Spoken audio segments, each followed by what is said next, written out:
What is up, everybody? It is Alex from Heavy New York, calling from the quarantine zone again, and this time we got Emma of Garmarna. Thank you so much for your time today. I really appreciate it. Hello. No problem. It's awesome to have you here. We have the brand new album Forbundant coming out very soon. The first three singles that you released off of this album, can this serve as a clear representation of what the entirety of the album is going to sound like, or is this just one little taste of it? I think they are quite good representatives, but there will also be some other stuff. But they are quite telling you what you will hear, what you will get a piece of. Mm-hmm. Do you think that this album is like a continuation from what we've heard of your last album, 6, or did you like take a new approach to this album? I would say that this is not a what did you say? Continuation, was that the word? Yeah. Yeah, good word. Thank you. Mm-hmm.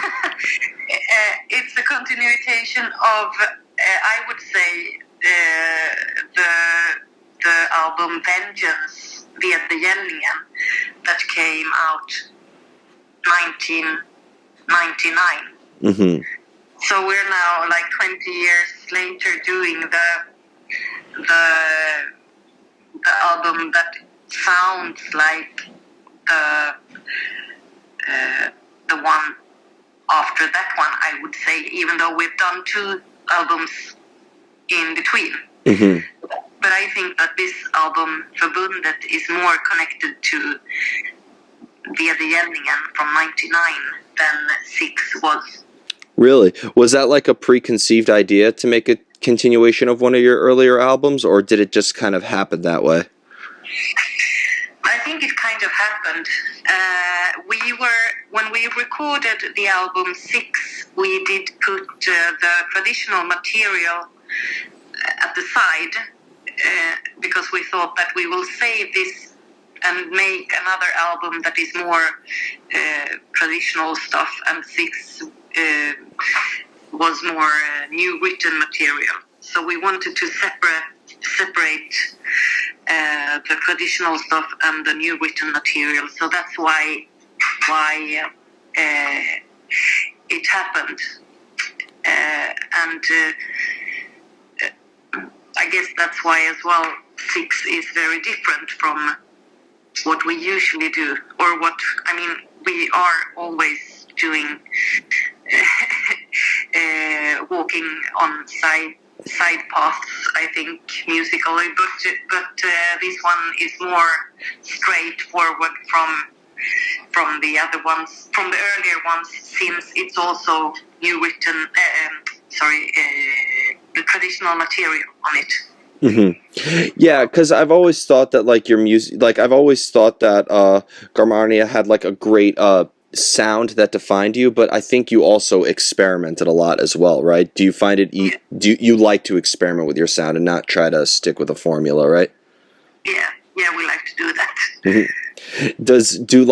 Do these ideas always happen out of nowhere, or do you sometimes go into songwriting with like maybe a certain idea of how you want to make the album sound, or even the song? I think it happens. I don't think we know exactly what we want to do when we start. We never really do, and a lot of things happens as well in the studio. First, a lot of things happens when we rehearse the tune and try to find the form for it and what to play on it and how to sing it. And then when we have decided that, we record, and then a lot of things happen in the studio because Stefan is most often in the end alone in the studio, and he has a great mind. He is like the brain of Garmarna, I would say. He's the one who's making most of the instrumental parts, like the melodies in between the ballad singing, for example. and he's also the one who's putting in the electronical stuff. And so a lot happens there when he is alone, and we can come to the studio and say that, wow, you have been making a lot of different stuff here on this tune, and sometimes we love it, and sometimes we say, maybe. He always present, and I'd imagine you never know what to expect when he's presenting you new material, right? No, that's true. You never know, but it's a very fun thing to do. Yeah. Most often we are very pleased with Stefan. And I'd imagine that, because I mean, I've always thought that like your music is experimental to begin with, and like trying new things almost seems to be like, I don't consider, for like, you know, we obviously talked about this before, but like I think that every album is almost like a continuation of your evolution, or a representation of who you are at that time, right? Is that maybe like the best way of describing like the entire catalog? Yeah, I think so. Yep. And you've also collaborated with a lot of artists as well. Like I remember the first time I've actually heard of you was the collaboration that you did with Blindside a couple, back in the day. That was how I actually discovered the Garmarna. So like, has collaborating with different artists and playing with different projects also allowed you to bring in some new stuff to the band as well? Maybe. I think what has brought in new stuff to the band most often is maybe the music that everyone is listening to. Like we're 5 persons in the band, and we all have different music taste.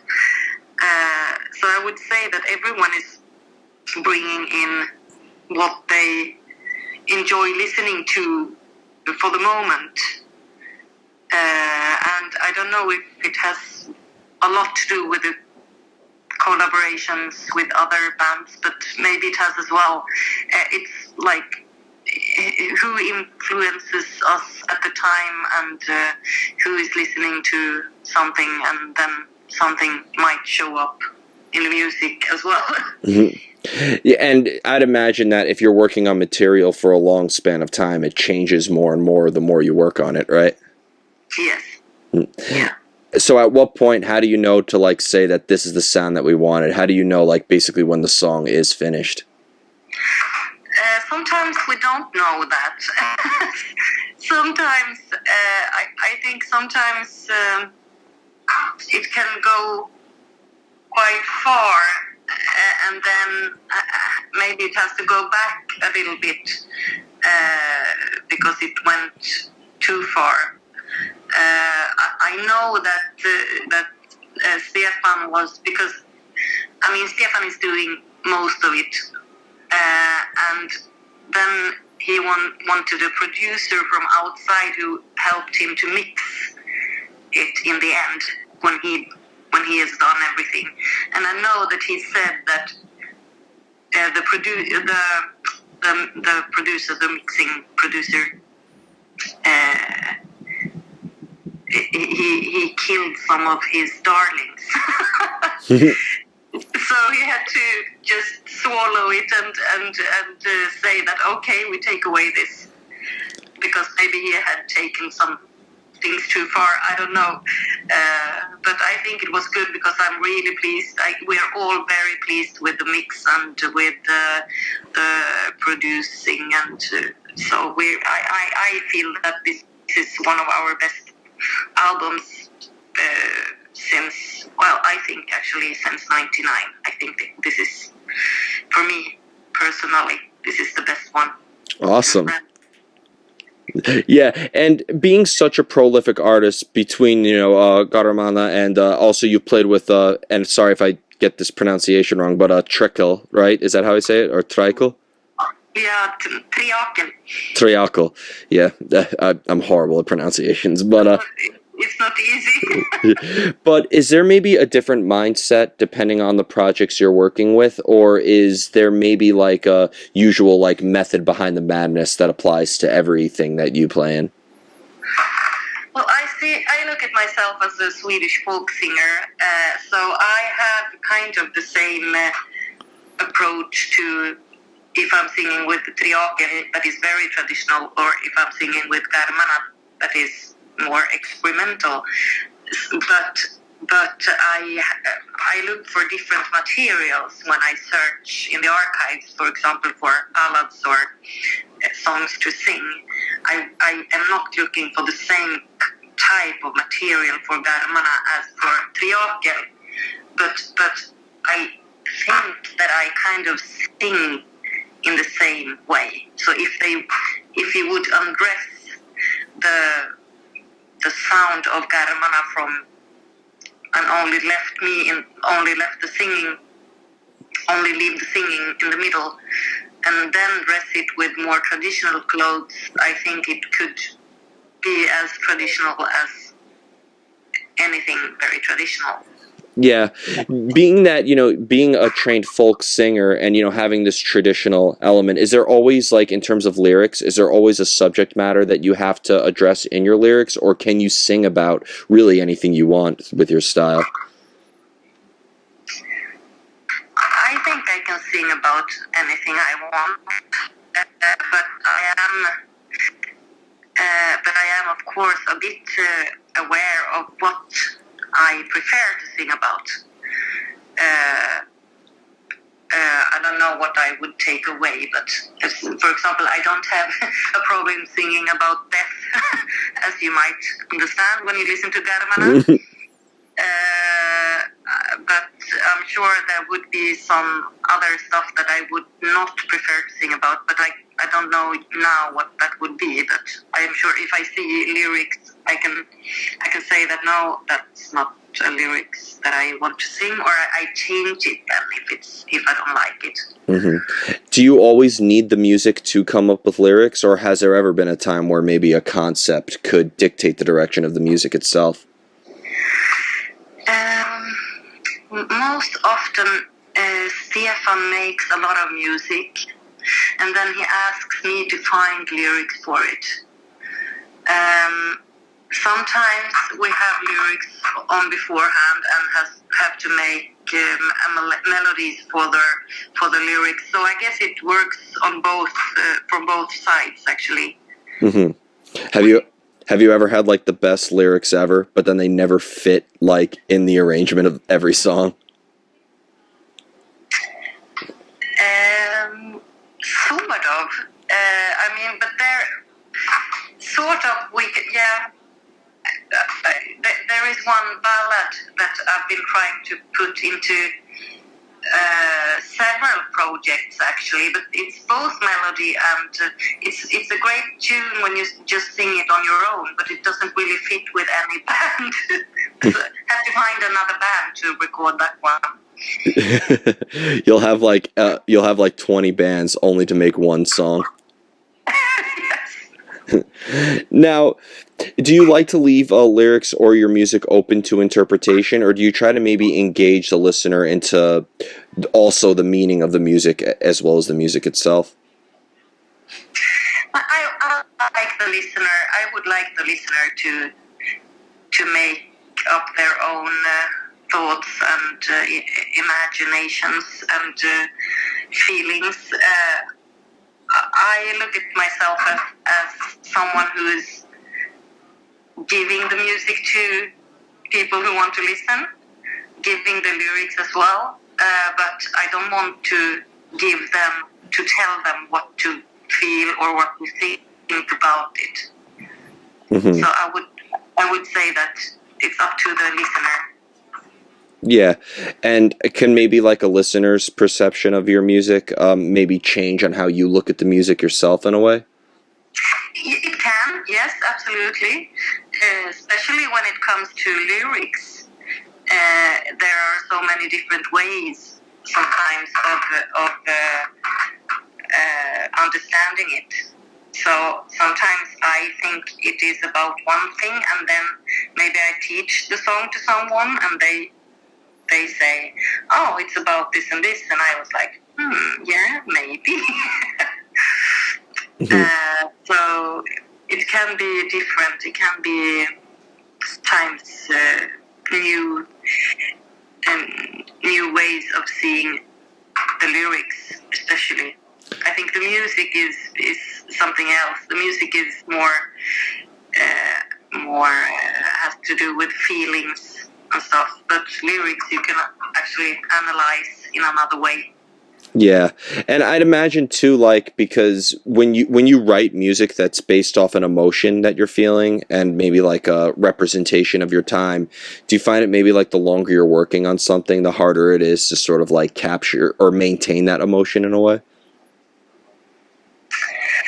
Yeah, sometimes because you can get fed up with the tune. That you might have loved from the start, but if you work on it for too long, then you can get fed up with it, which is not good. So you have to leave it before that happens. Yeah, and I'd imagine that's happened a lot too, right? For every artist. Yeah, I think so. Yeah. So, before we go, I just wanted to thank you so much for your time today. Is there just anything else that you would like to promote in terms of, like, can we maybe be getting some live streams to hold the listeners over while we can before we can finally watch you play at shows or something like that? Oh, we don't know if we don't know really what's happening. We are booking next year as if it will happen, as if we are going to play, but we realize that the spring is probably not going to happen. So we're talking about live streams. We don't really know how to solve this.